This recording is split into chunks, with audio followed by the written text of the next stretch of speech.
Okay, everyone, here we are back in the onsen. Been a while this time. I'm back in the state, though that's probably going to affect why there's been a bit of a gap since the last time. But as always, I'm your host, Mazo, with co-host Sis. Image or real? I don't even know what that means. And special guest, NBT. Bloop, bloop, bloop. Okay, and as everyone can see, Nexus has moved on. No longer in the realm of the living. Yeah. A bit dramatic, right? I mean, Nexus isn't here right now, so that's their law. All right. So today, what I wanted to talk about was shows or lives in the time of Corona. Which my idea for like that whole title, like I don't know if you guys noticed when I wrote it. There's an older movie that's like really popular called Love in the Time of Cholera, and I have no idea what it's about. But I was like, lives in the time of Corona. But yeah, it's a shitty joke. But pretty much, what's everyone's experience so far with shows and stuff during Corona? Can I ask you one thing first? Yeah, go for it. What's this thing that you're talking about? Like Corona, I never heard of it. Oh, Jesus. Don't even. For fuck's sake. I think the regular people call it swine flu. Mm-hmm. Swine flu. not massive flu. Whatever. What? Anyway. Let's start with Sis. Sis, what's your experience so far since everything's been shut the fuck down? How many online shows or in-person shows or anything like that have you attended? I think about five altogether. So two of the Lynch shows, 2 of the Harlequin Cinematic Circus, 2 in Cinematic Circus 3, and last one was Razor. One day of what was like the last day of Razor. So about 5 shows altogether. I would have done more, but money is very tight at the moment, and some of these shows are I would say quite expensive, and especially what they're offering as well. So Razor done 4 days, and I was like, that's about £100 in UK money. So I wasn't going to do that. I was going to do 1 day. Other Queen had 2 days, and I was just like, I'm going to do 1 day. I think the good thing about Harlequin was they offered a live, I guess it would be a live CD if it wasn't physical, but it was like a live audio of the performance that you could download afterwards, and that was really good. So I thought that was really worth it. I really enjoyed that. They filmed it like it was, the theme was Cinematic Circus. It was filmed really nicely. So one was on the beach and going from dawn to dusk, and then the one I saw of the second show I saw was at night, and they had a fire burning, and while they sung songs, and it was acoustic live as well. So it was the first time for me to hear those songs in that way. It's a good way to show songs that you would never thought you would hear in that particular way, I guess. But that was all live too? Yeah. Was it online, did you say? Sorry? No. Was that all live? I think it was pre-recorded. I think it was pre-recorded because the way I don't think they could have had that production and done it live. So I think, that was pre-recorded, and then Lynch was not pre-recorded, that was actually live, and that was really good. And then Razor was live also, so that's what I've done for now. The first one, the one that you said was pre-recorded, that was Harlequin? Yes, yeah. So with the pre-recording, was it kind of like a live premiere? Was there, in the sense, like an audience all experiencing it at the same time, or was it a VOD, video on demand? So on Zyco, you have you have the premiere time. You watch it on the premiere time, and then from there there's like a chat on the side, and then from there you can just type in your thoughts about the performance and whatnot. And I think there's something called sticks or something that you have to pay for.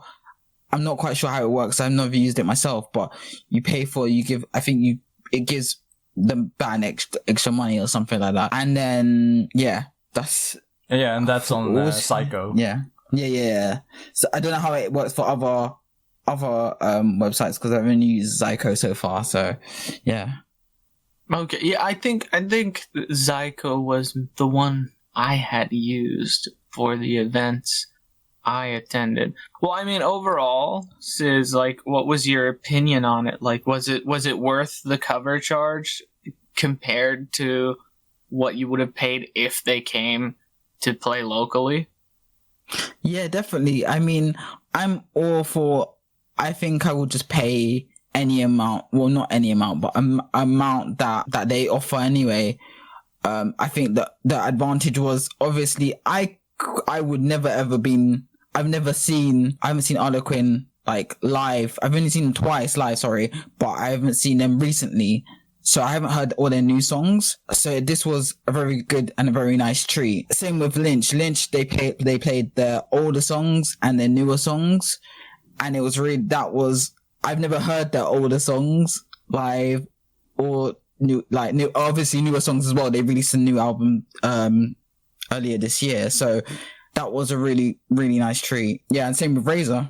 So it all helps at the end of the day because you get to hear all their new material and whatnot. I think for everyone really, it's beneficial because regardless of the corona situation or not, we wouldn't be able, most of us wouldn't be able to attend these lives.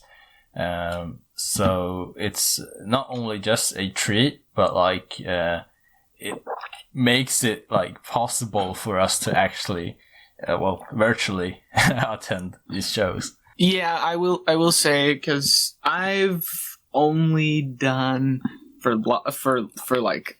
live stream, I've only been to, I think, one, and it was for Deviloof. And it was pretty surprising because I do think at least the people using the chat feature, which was, I think, just posting tweets about it, I do feel like the majority were still Japanese fans, but the ratio to foreign fans, people, typing using English characters, not necessarily speaking English, because we had people from Brazil, people from Spain, people from the Middle East, people from everywhere were in there talking. The ratio was pretty even. It was pretty neck and neck with the diversity of that crowd. So I can actually add that recently we also had this Tokyo International Market live streams, which were happening on YouTube, and that was 15 Japanese acts that were performing, especially for a audience outside of Japan, really. So they even had an interpreter or translator who were pre-interviewing the artist and giving the translations directly. So that was quite interesting to see that there are live streams that are specifically targeting the overseas audience. With something like that, do you think it's starting to show some of the artists the value in the overseas market? Because there's a lot of, especially the smaller ones, and I mean financially it makes sense why they can't just be just push everything out online and try and reach as many people as possible all the fucking time. Let's tour. Obviously it's fucking expensive. But do you think that might be a little eye-opening for some bands to maybe try and push the West a little more? Yeah, a lot of the bands and artists that were performing, they were mentioning that, this is the first time that we're actually performing towards a overseas audience in any kind of way. Which is a bit odd because that is the international music market for Tokyo or Japan. Yeah, so a lot of these artists are up and rising, essentially. So there's Mad Kid, but Mad Kid, I mean, they've done anime openings for the Rising. What's it called? The Rising Shield of the Hero? Shield Hero. Yeah. I keep forgetting the order of the words, but whatever. Hero, Shield, Rising. Yeah. Shield Rising, the hero? but there's and even we had the Evangelion, the vocalist who sings all of the notable songs from the show, Yoko Takahashi, and we have there was a lot of anime artists actually performing, like Juna, Minda, I don't know how to pronounce the Mindarin, and it was quite interesting because we also got like this Ryoma quartet, which performed with Japanese traditional instruments, and they kind of like combine it with a bit of the like new elements of the modern pop. That's one of the things though, is when it comes to if a band has done anything with anime, like that immediately puts them to the front for foreign fans. Like you're so much more likely to get discovered that way. Yeah. Because not only is anime getting more popular and more, I guess you can say, acceptable in the West, but the music for it too. Like people will be like, oh yeah, you know, I love Tokyo Ghoul and the music in it. So okay, like I feel like that's a really good way for them to get more exposed to a Western audience. Let me give you a question here. So they were split into 3 days because there were like 15 acts. So the first day didn't have any title really. It was just like day 1, and then you got day 2, and then day 3 was called Japan Anime Music Showcase. So obviously this one got a lot more views. Yeah. Mm-hmm. I think this one had a bit like 3 times the views of the first. Wow. Yeah. Okay. Yeah. Of course. Yeah, and anime brings all the girls to the yard, and they're like, it's better than yours. Precisely. So, with that one then, NBT, how many have you attended so far? I think if you count those 3 days as 3 separate shows, then maybe a bit less than 10, I believe. So I'm about but I'm about to catch the archive of Ling Tosite Sigure, and but like not all of the live streams that I watch have actually been live. So as like this experience, some have been pre-recorded. For example, the show that you actually went to in person, the Bang Dream concert, the Bang Dream 8th Live. So I watched those, but I mean, obviously they were pre-recorded. You watched all what is it, 3 days? Yeah. Okay, yeah, I was only there for the 3rd day, so yeah, okay. I mean, so you have more experience with sitting in your chair than the rest of us. So, I mean, my thing with live streaming a performance, I always wanted it to be more common. Unfortunately, the circumstances that did make it more common are kind of shit. But what are your overall opinions on it? Like, is it something that you hope continues in the future? Like, you know, let's say, let's be super optimistic, guys, and say that, you know, we have a vaccine, or, you know, herd immunity, whatever situation it is that happens in the future, where people are able to do lives like normal again without a ton of measures in place. Would you like to continue seeing live stream lives as an option? Definitely. Go on. I wouldn't. I mean, I would definitely want that as an option, but I wouldn't want like the artists doing like exclusive shows that are only for like an live stream audience. I would rather have it like as a plus. Yeah, that makes sense. You mean like simultaneous, like legitimate live with an audience, most, if not every time? Yes, exactly. Okay. What about you, Sis? Yeah, same with MBT. Like, I would prefer it as an option. Obviously, if they're recording the DVD or whatever, if they're recording it for a DVD, then I don't mind like not seeing it, because then I'll probably buy it. But yeah, I would. The whole the whole purpose of a performance of a live is for the band to have their fans come to the live house and, you know, lose their shit and forget their worries, you know, rather than be at home and like drown in those worries. So that's why I think it's a good option. I feel like for bigger bands, it's a very good option because a lot of like if you're like a Tokyo Dome band or like a Saitama Super Arena, I think there's a lot of things you can do with that, definitely. Especially because like I wouldn't be able to attend those shows because the tickets will, and you get a good view also because the tickets will just be you at the back of the arena, probably. Yeah, and the opposed to like right in front of them. Yeah, and the lottery as well. So I think for big arenas, it's very good.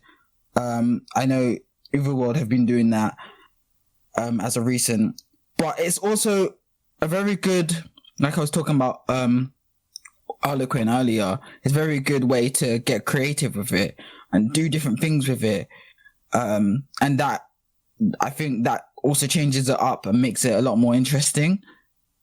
Yeah, I think that's it. I think, yeah, so I would prefer it as an option, but not fully as a thing that takes it over as the only option. But I know, Mazo, you have a lot to say about this, right? So what are your thoughts on it? I mean, I've always wanted it to be a thing ever since like Twitch and live streaming in general took off. It makes sense. It does make sense. Yeah, especially if you look at like even like small up and coming creators in like live streaming kind of scene. Not just people streaming games, but people just doing news or talking about politics is a big thing, or just like life channels where people just are themselves and people are just interested in who the person is. For an artist, it's money on the table and they're just leaving it there.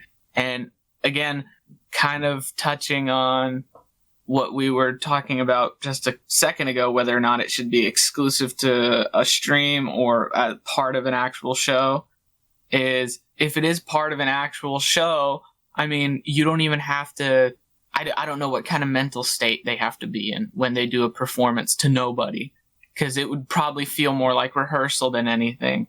But with the actual audience there, it'd just be situation normal, and you would have all the same energy. You could probably even motivate people who maybe were on the fence about showing up or not to finally actually fucking go, because they were like, oh, just stay home and watch it and see what it's like. And then they're like, oh, wow, that guy was crowd surfing. I want to do that. You know, not necessarily that, but, you know, seeing something and then saying, wow, I do want to go to the next actual in-person show now that I know what kind of energy exists there. Like, it felt great here at home. I can only imagine if I was there with other people. You know, earlier I was talking about how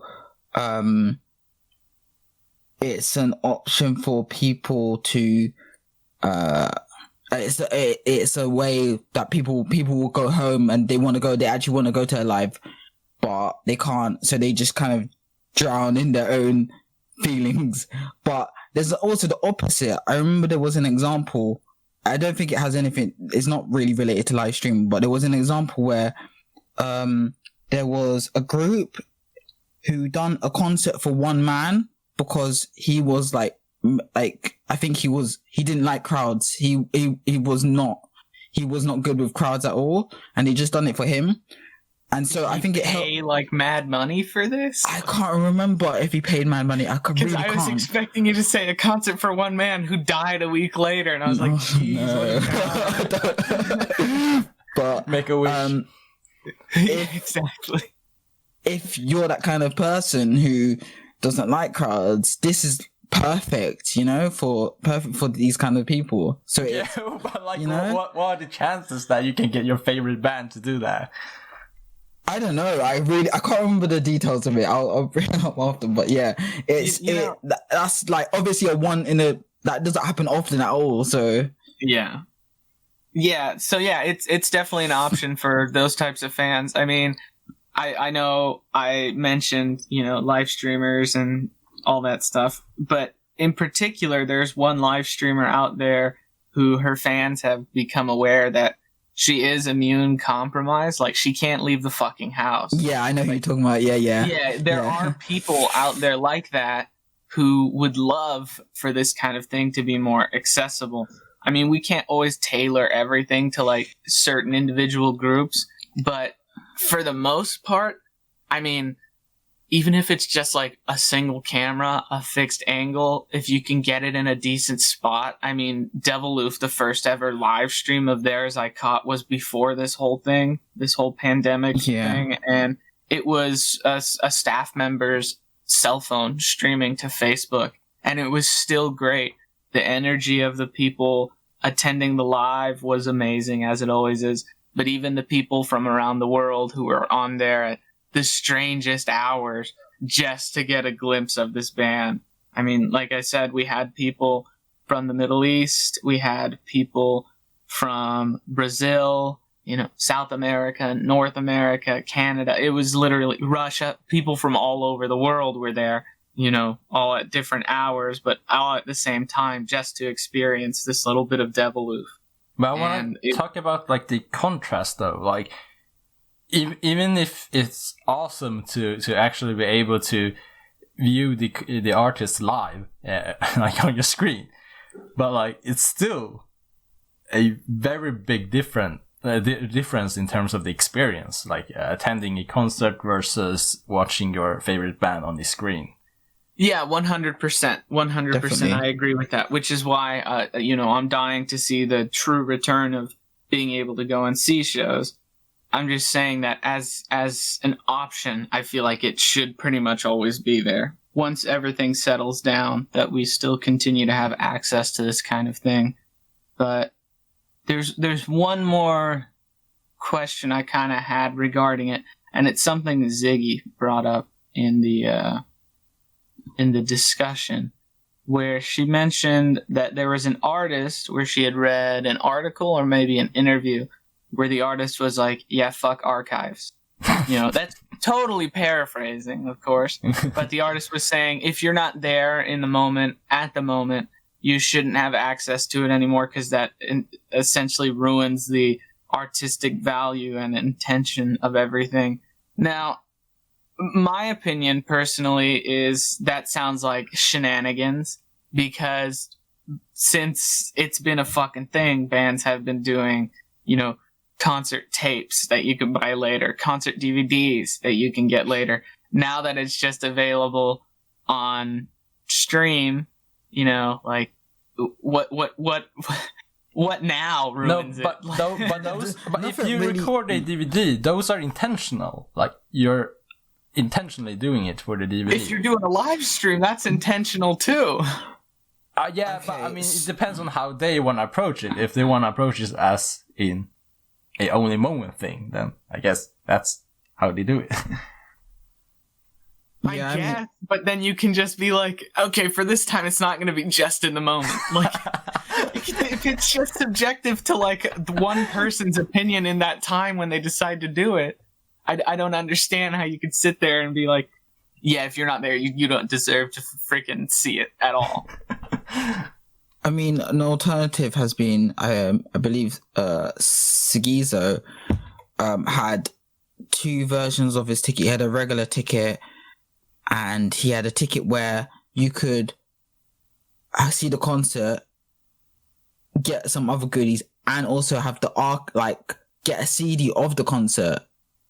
So there's also that alternative. So you can actually make much more money off of it if you're smart about it. So archives, yeah, I understand what this artist is saying, but also it's not like you're not going to the venue to go see the band. So I don't see why not have an archive. And also, if you're at home, you might have more stuff to do. I mean, I guess that's why there's archives exist, because you have more stuff to do since I guess you're home, you might not have anything to do, but some people are different. But yeah. I mean, personally, saying no archive is like saying "fuck you, poor people." Like, I don't understand why you would be like no archive. Like, if you're not here in the moment, fuck off. Like this, this is why I think some Visual-kei bands just can't survive. Also, because it's just like live limited releases, no online presence. If you're not there in the moment, well, you don't fucking deserve us. This is something they have to get around because I mean, they obviously have the online presence and on Twitter, right, and whatnot. But it's also like the live limited singles. I personally, and maybe it's like a tangent, but I never really understood that. Of course, it's special because you're going to that venue on that day to get that one single. But live limited releases just seem really counterintuitive and very what's the word when you not elitist, like you're the fans that will the fans will come to go get that. It's like, I'm a real fan. yeah, that kind of thing. Yeah, definitely that level to it for the fans. I don't think I think a lot of times, you know, with bands, it's the fear of piracy because the minute it's digital online, definitely. It's done. It's gone. Everyone will have access to it. At least when you do like a live limited release, especially in Japan, for the most part, people there are going to be like, okay, I got this live limited release. You know, I'm not going to upload it. That would be wrong to do that to the band. There's a bit more of a different moral compass out there in general. I can't 100% say that. And also, when you do a live limited release, you're not printing a ton of discs. I was going to say that. You're predicting for just like a show or a few shows. So it's much easier to not lose a ton of money and then have all these discs that never sell. You have a set amount of money that you're going to make from it, and you know you're going to make that money, so that's done. Yeah. So like I can defend the live limited release, but at the same time, I do think it's pretty important to try and release in a digital way, even though it is, again, you're going to be on the line for having people steal your shit. Like it's going. What about like store limited then in that case? Because they're also a thing. But I think you can get store limited. I think you can probably buy store limited online if it's something like Satire, then you can probably get it. No, Satire, sorry, Tower Records. Yeah, I mean I don't have any experience with it. Yeah, I mean for the fans, I mean you have, I think some. I mean, Tower Records doesn't ship outside Japan, right? I mean, you use a proxy server. Use a proxy. Yeah, but they don't really in that case. Yeah. So I mean, there are some live limited, not live limited, store limited releases that I was thinking of buying. But I mean, I had to go to essentially 3 stores. And imagine getting proxy service for 3 releases. Yeah, I mean, yeah, true. Yeah, it's pretty fucked too, because now, you know, it's bad enough when, you know, somebody's release gets like uploaded and then it just gets stolen and then people never buy it.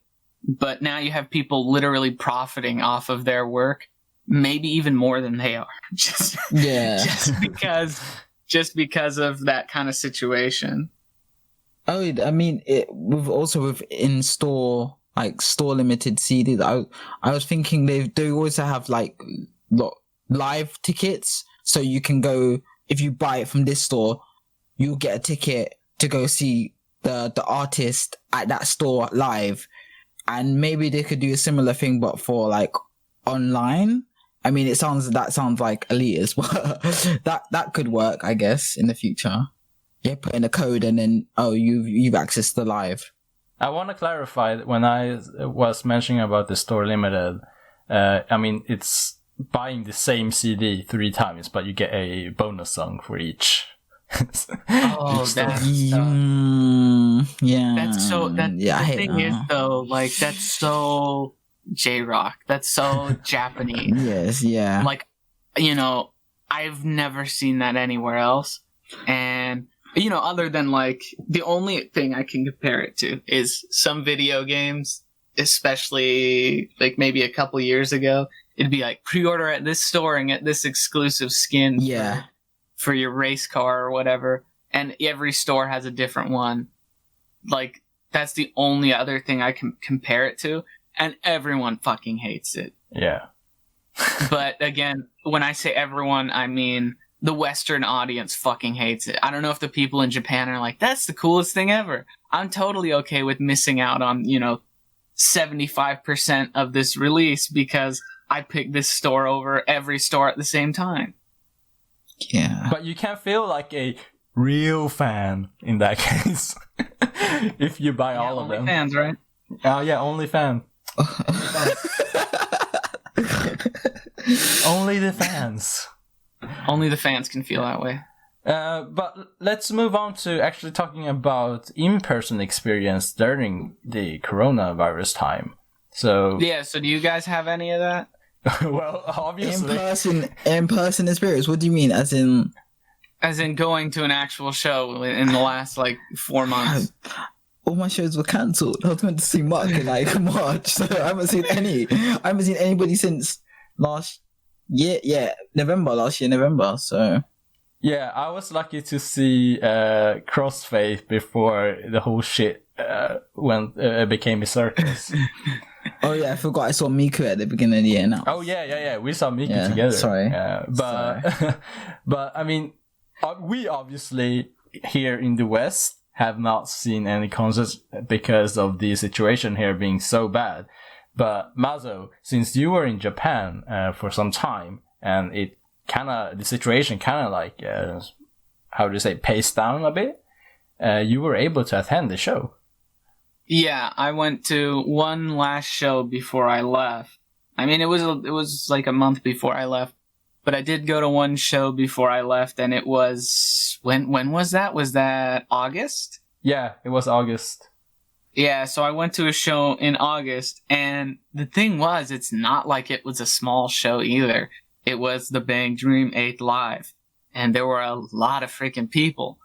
Was it standing or sitting? It was seated. Okay. So there were definitely a lot of measures taken place to kind of abide by all the New World Order, and that's a great way to put it. What that included was it was all seated, but it was masked. Everyone was masked. There was an empty seat in between every person. So there was nobody in front of you or behind you or next to you. You just had like a little diamond of safety because there was somebody diagonally in front of you, but not in the seat directly in front of you. You weren't actually seated, right? Yeah, you were. What? You had to sit down? Well, it was a seated event, but I will say once it started, the people in like the frontmost section did all stand up, but for the most part, everyone else did not. So all the guys with the hoppies and the pen lights were up immediately, and God bless them for their stamina. But along with those rules, mask, space, seated, there was one more that was truly bizarre, and that was no cheering. So booing is okay? No. The only thing you could do was clap. You couldn't like sing along. You couldn't, like, that was all gone. It was just. That sounds dystopian as fuck. Yeah. It was really odd, but at the same time, it was really nice, especially having not gone to a show in a long time. It was really great to be able to go again and suffer alongside everyone else there. But uniquely, since it was Bang Dream have for a while been doing delayed live viewings, which is where after they have one of these big shows, they release chunks of it to theaters around the world, and you can go to the theater and watch it with whatever fucking schlomo show up with you. And the first time I had gone to that, I was like, okay, I wouldn't mind going to this again. It was kind of like watching a film, but like interesting. But there were people who showed up with pen lights and were like doing, the fucking, what do they call it? Foodie, I guess. Yeah. They were really getting into it. And I was like, wow, I didn't know that happened here in America. And and then the next time I went, I brought a fucking pen light because I was like, fuck it. Like, I want to be a little bit a part of it too. Yeah. So going to it actually in person, it was still great. It was better.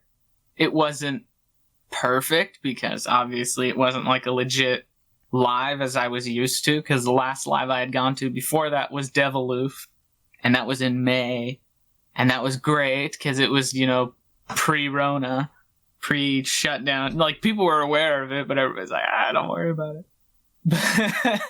But yeah, I mean, in the future, if shows continue to be that way, it will suck. It'll truly suck because it's a neutered show is the best way I could put it. And it's not the future I want to see. I prefer it over a live stream or a late viewing, but it's still not ideal. And like, to go off what you said earlier about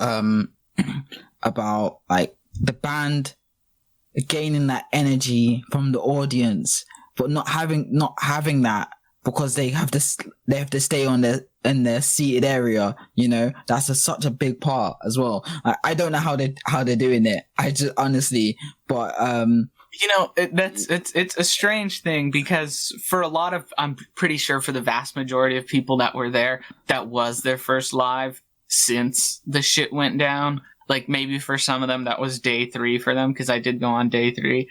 But for the vast majority of people, I think that was like their first experience with the live. And there were certain things that like we had to do because of the rules, like only clap and stuff, or like, the band would be like, yeah, let's get excited, and then just be like a bunch of clapping and stuff. But you'd also hear like giggles and stuff. Like, everyone, we're all in the same boat here. We all understand that this is not ideal.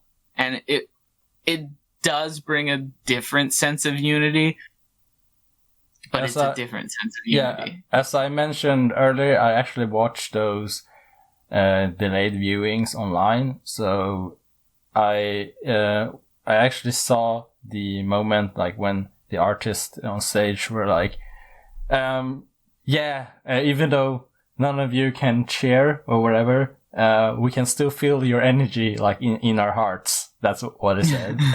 And like every time they said that, I felt like, oh, come on. It didn't feel genuine. Like, you can really feel how sad they felt, even though they put like, you could feel it, even though it didn't show on the face.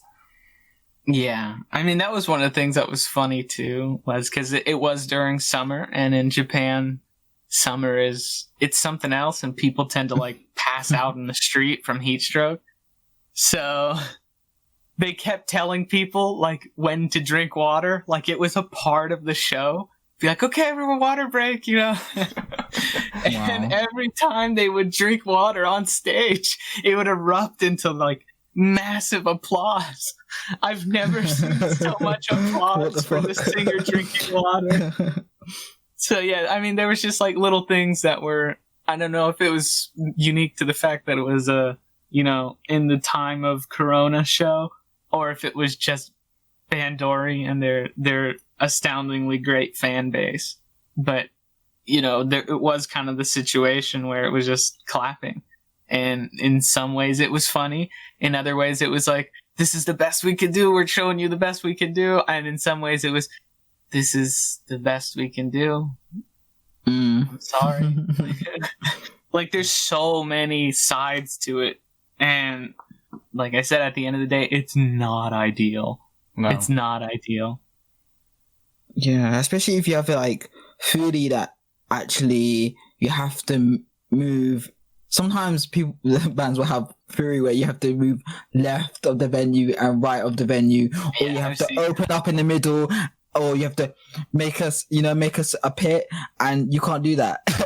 You just Yeah, I mean, can't how do are you that. gonna do a freaking wall of death 6 feet apart? So But yeah, I mean, in terms of like the pen light stuff, the reason why I think like the Hatsune Miku shows have been one of my greatest experiences is because of the unity and the pen lights and also the kind of like heat between the people, and you can feel like how everyone is super intense. Yeah, it's super disgusting, but it's super nice too in a way. That fucking otaku mist. Yeah, I mean, it's so sad that you couldn't experience that at your first Bang I'm Green pretty sad I experience. couldn't inhale your pheromones too. Yeah, I mean, it's. But I'm glad that you got to experience Bang Dream at least before you left Japan. Yeah, definitely. Like, I mean, obviously not ideal, but at the same time, it was still an amazing experience. It was pretty fucking crazy being there at Fuji-Q with so many other people, everyone following rules and So doing Japan. our best to escape the hell we were all forced into at the time. So the audience, like, despite not being able to cheer, like, what other difference did you kind of notice? That's pretty much it. Nobody was able to cheer. Everybody stayed like in their spots. The way the seating was arranged, that was it. I mean, like I said, they couldn't sing along. The band also had to, make adjustments for it. Like the encore in particular was not encore, encore. It was oh, like that was Wow. bizarre, but everyone did it, and just in general, all the cheering and everything was all just applause. Oh, this was actually on YouTube. There was another clip that I saw on YouTube. It was a live by Argonavis. So it was 2 vocalists on stage. So it was a duet, but they had to have this transparent screen. Yeah. Shield, whatever you would call it. yeah. A lot of the bands that I've seen on live. Well, not actually. No, a lot of the videos I've seen on Twitter I've seen that sheet, especially for smaller venues as well. Yeah, but I mean, you're performing live in a duet where the two kind of interact with each other, but there's this plexiglass in between. This looks so weird. It's so bizarre now that you mention it, because there were a few duets or certain songs that have 2 singers, and a lot of time what they did for that show was one singer was there on stage and the other was on screen and pre-recorded. Oh, that's weird. It was really weird, but it was great that they were able to pull it off that way. But the other thing is that they also did have multiple singers on stage at some times without dividers or anything. Oh, wait, did they have dividers on stage? No. Oh, okay. No, that makes sense. Yeah, that makes sense. Yeah. I was gonna say, whoa, that's a bit too extreme. No, but I mean, the clip that I saw, they had a divider on screen, on stage. As in between the members. Yeah. Wow. Okay. What? I don't remember seeing dividers. No. That wasn't. That wasn't at the Bang Dream, but at the Argonavis. Yeah, Argonavis. Okay. Yeah. I'm talking specifically at the third day of the live. Okay, yeah. Like during the encore, Rachel, the singer, can't remember everyone's name. The singer for Pastel Palettes, Morphonica, and I think even Yukina, Aina Aiba, they were all out there together singing that song. Even Aimi, Kasumi, they were all out there. What I noticed was when they, after the show, when the band was leaving the stage, they had to keep this 6 feet distance between each other. So I don't know if you noticed that, because they were pretty much not like too close to each other when they were leaving the stage, and that was intentional. Nah, man, I swear to God, they were like hugging on stage and stuff. Yeah. The other thing, I guess, do you know when the Argo Navis show took place? Wait, the Argonavis show? Yeah, do you know when it took place originally? If you give me like 2 seconds, I will know. It was October 10th. Yeah, so I think October was a little bit worse, but by August, Japan, for the most part, has really loosened up the restrictions. Like, when I had left, even before I had left, in August, pretty much everything was open again and back to normal with small measures in place. Weird.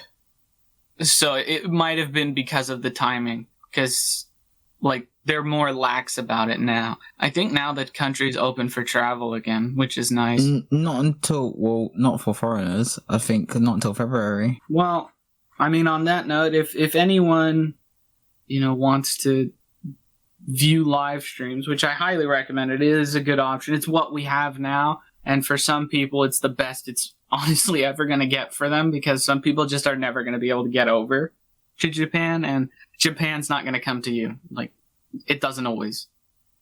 So for some of those people, live streaming is their best shot. So where can I watch them? Where can I watch them? Where? I can't tell you where each and every single one is going to be, but as a whole, JROCK News can tell you.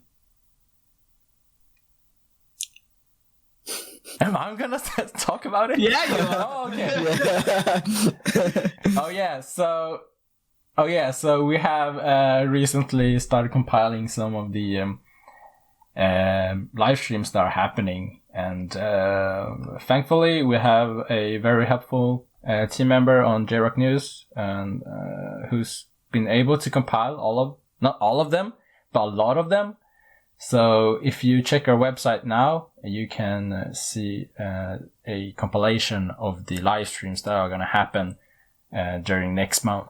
So hopefully that will be something that we're going to keep up, and hopefully we will be able to keep up because of more live streams becoming more available. Yeah, definitely. That's going to be really nice going forward, having that as an option, for sure. Well, I mean, we're getting close to time, but before we wrap everything up, we did have the most minimal amount of interaction from the last topic. Sorry, I just slammed into the desk. But let's see. So last month, or last topic, I guess is more appropriate to say, we talked about gearing up for a show. Like, do you have a special shirt that you wear, or your special religious underwear? Some people will get that reference. And here on YouTube, we got the JROCK Freak says, almost every JROCK concert I've been to were at anime conventions, so I've unintentionally dressed up for them because I was in cosplay, including an LMC cosplay I did once. So I think for a lot of people, especially here in the West, that's probably pretty common, where they've only seen bands at a convention. I didn't think of that. Yeah, that's true. I mean, I don't cosplay. I don't know if I ever will in the future. I mean, there aren't too many popular fat characters, so it's kind of part of the issue. So we'll work on that. That's a nice way to put it, yeah. I mean, I don't... No, nothing on people who do it, but I don't want to be, Naruto but fat. Or, the equivalent of that. I feel like it's an injustice against the character. But, yeah, you do you. I'll only judge silently. The worst kind of judging. Yeah, that's still judging, but... But it's silent. All right, well, moving on. but I do remember, I think we had some comments on Instagram saying that they were still Of course, doing makeup and things like that, even if they're older, which is oh yeah, because you guys talked about hitting the age wall and just being like, I'm too old for this shit. And yeah, that was our reasoning for like, oh shit, we don't feel like doing it anymore. yeah, because you guys are fucking dinosaurs. Wait, you're in the same boat, man. I got one more here though from Violet Knight. That's a nice name. Anyway, it totally depends on the atmosphere of the concert and which part of the venue I'm in. Like if I know I'll be moshing, I dress in comfortable sneakers, fitted pants, top, and wear my hair up. I'll also bring a belt bag to keep my shit in so nothing gets lost at the show. Not dressy at all, but very practical and free. If I'm in the upper bowl, I wear whatever's available and clean. At relatively tame events, which I rarely attend, I can afford to be more dressy since I won't be getting sweaty with a group of folks that are unwashed. Yeah, no kidding. Seriously, if you plan to mosh, take a shower and put on a fucking deodorizer first. Please. Praying hands emoji. Which, did you know that's praying hands? Some people think it's high five. And die. And they post high five. What's the official kind of thing? I think it's like two, like it says like two hands together or something like that. There's no real definition for that one, right? Yeah, I don't know, but it's kind of funny. Like it's like, oh my. No, I use it as pray too. Yeah. My cat passed away today, and all these people like high fiving. Let's pray. I'm so sorry to hear that.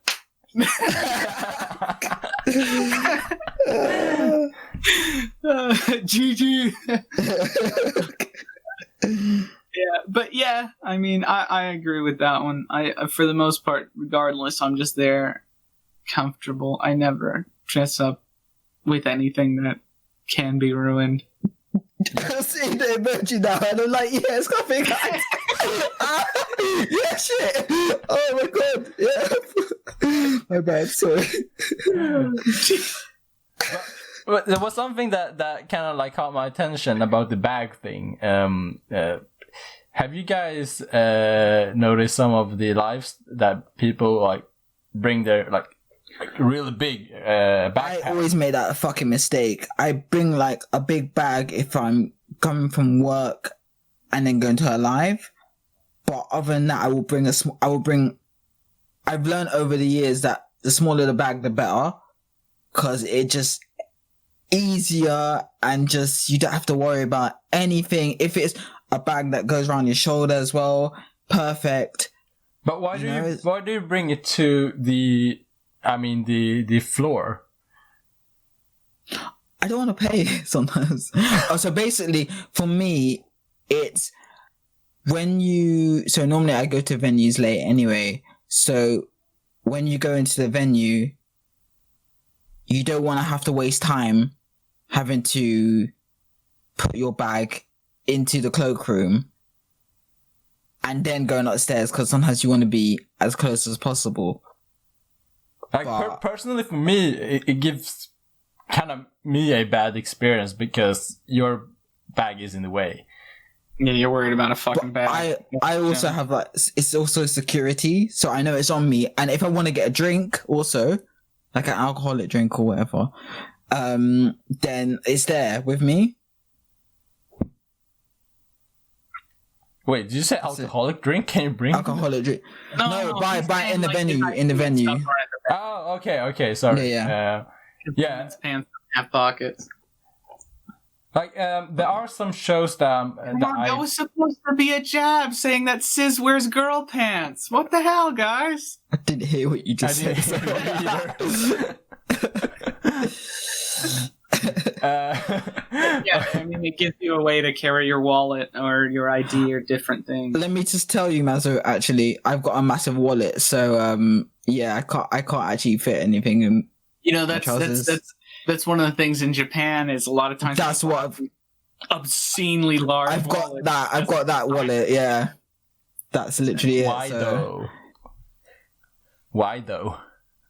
Because the size of the yen.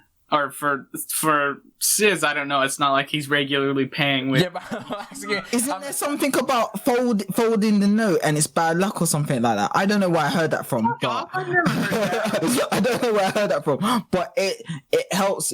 you're just making up shit now. Listen. Having a smaller wallet is not the one. I don't like having smaller wallets. What do we put in the wallet? It's also anyway? stylish. It's also stylish, you know? Bruh. Put it in my bag. It's big.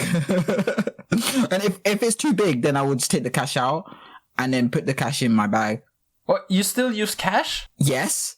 Bro, it's 20 current year. What do you mean you still use cash? What are you, Japanese? Yes. No.